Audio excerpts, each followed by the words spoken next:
நபி ஆதம் அலைஹிஸ்ஸலாத்து வஸ்ஸலாம் அவர்களுக்கு ஊதினான். அந்த ரூஹ் தலையில் முதலிலே செலுத்தப்பட்டது. அல்லாஹு அக்பர். ஆதமை அல்லாஹ் எப்படி படைக்கிறான் பாருங்கள்.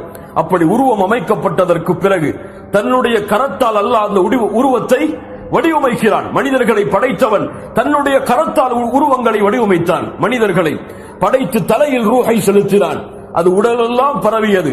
ரூஹ் வந்தவுடன் ஆதம் அலைஹிஸ்ஸலாத்து வஸ்ஸலாம் தும்பினார். தும்பியவுடன் அல்ஹம்துலில்லாஹ் என்று கூறினார். மனிதன் இந்த பூமியில் பிறந்தவுடன் சொன்ன முதல் வார்த்தை என்ன?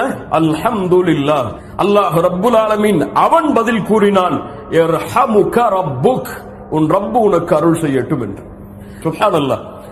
ஆதம் அலைஹிஸ்ஸலாம் உலகத்திலே மனிதர்கள் படைக்கப்பட்ட பொழுது பயன்படுத்திய வார்த்தை என்ன? அல்ஹம்துலில்லாஹ். அல்லாஹ் பயன்படுத்திய வார்த்தை என்ன? அந்த ரப்புடைய ரஹ்மத் உங்களுக்கு கிடைக்கட்டும் என்று. அதனால்தான் மனிதர்கள் அல்லாஹ்வுடைய அருளோடு இந்த உலகம் முடியும் வரை